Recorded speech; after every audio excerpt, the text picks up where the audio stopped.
今集先帶大家環遊世界，回顧世界短途挑戰賽，再去杜拜觀摩全球獎金最高賽事。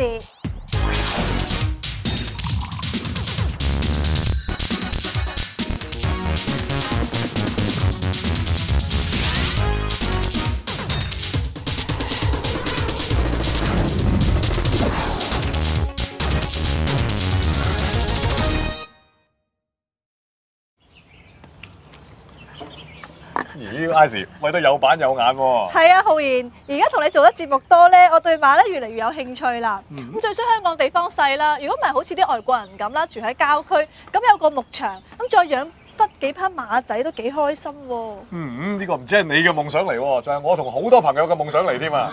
仲有而家咧，隨住國際賽事你嘅水準越嚟越高咧，賽馬運動都越嚟越受歡迎啊。水準越嚟越高咧，就肯定噶啦。大家睇下每年有幾多國際一級賽事舉行就知噶啦。係啊，咁以前一匹賽區咧，想證實自己嘅實力嘅話咧，咁只要參加國際一級賽，攞到冠軍嘅話啦，就可以證實到自己係 best of the best 啦。但係而家嘅國際一級賽咧，頭銜實在太多啦喎，咁點樣可以證實自己嘅實力呢？好簡單啫，參加系列賽啦。我知啦，2月有一個世界短途挑戰賽事系列啊嘛。冇錯啊，喺呢一節我哋會為大家介紹世界短途系列賽嘅。喺2005年開始舉辦嘅世界短途挑戰賽系列，嚟到2011年已經踏入第7個年頭。呢項系列式嘅挑戰賽最初只係由澳洲、英國、日本3個國家嘅賽馬會聯合主辦，整個系列咧只有6場賽事嘅啫。不過由第1年舉辦開始，呢項系列賽就已經歡迎上述3個國家以外嘅代表馬參加㗎啦。2006年，香港賽馬會加入成為世界短途挑戰賽系列嘅主辦賽馬會之一。同年12月喺沙田舉行嘅香港短途錦標就成為系列入邊嘅第7關賽事啦。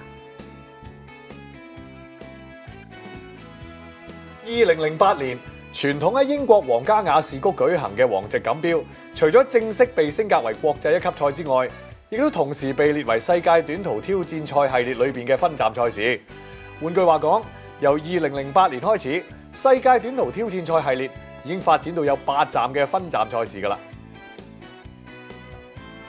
今年傳統每年5月喺新加坡克蘭茲馬場舉行嘅 Chris Fire 國際短途錦標，亦正式被列入為世界短途挑戰賽系列嘅分站賽事。咁即係話，今年嘅世界短途挑戰賽將會總共有9個分站嘅賽事，而有份參與主辦嘅賽馬會，亦由當初嘅3個發展到現時嘅5個啦。哇！有9個分站賽事咁多，咁咪即係要贏晒9場分站賽先至可以攞到成個賽事嘅冠軍。咁又唔使嘅。不過世界短途錦標賽嘅計分方法咧，佢係幾獨特㗎。獨特？咁計分會唔會好複雜呢？真係幾複雜㗎喎，睇清楚點樣計分法啦。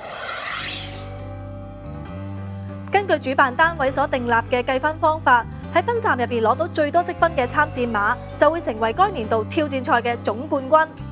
但係與此同時，大會其實亦設立咗一個特製嘅冠軍獎座，同埋100萬美元嘅特別獎金，俾呢項系列賽嘅總冠軍馬嘅。不過要拎到冠軍獎座，就首先要符合以下2項條件嘅冠軍馬至得。第一就係參戰馬最少要喺3個唔同主辦賽馬會轄下嘅分站賽事上過陣。舉例，參戰馬如果曾經喺澳洲閃電錦標、英國金禧錦標、日本短途馬錦標上過陣嘅話，就已經符合呢項條件啦。第二就係參戰馬要喺各分站嘅賽事最少攞到42分嘅積分。喺各分站嘅賽事入邊，冠軍馬會得到10分，亞軍馬有5分，季軍馬得4分，殿軍馬得3分，第5名嘅馬就得2分，第6名或者以後嘅名次嘅參戰馬咧就各得1分啦。另外，越境作客嘅參戰馬，無論結果係勝係負，所得嘅分數都係以雙倍計嘅。舉個簡單例子，卡通飛機贏咗2010年嘅香港短途錦標，由於佢原籍南非嘅關係啊，所以喺呢站嘅賽事，佢將會得到20分嘅積分㗎。澳洲代表馬繡球花喺香港短途錦標跑第5名，由於佢係作客出賽嘅關係，所以亦會得到4分嘅積分㗎。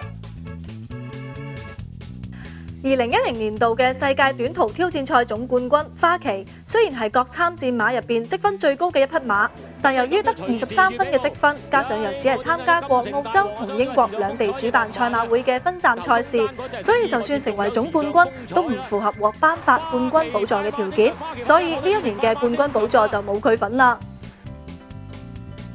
至於100萬美元嘅特別獎金方面，計法就比較簡單啲啦。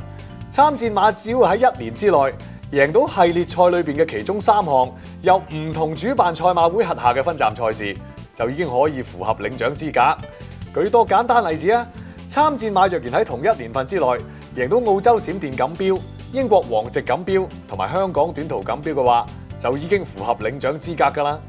咁如果多過一匹馬符合上述資格嘅時候，呢筆獎金又點樣分配呢？哦，咁好簡單嘅啫，咪齊齊平分咗佢咯。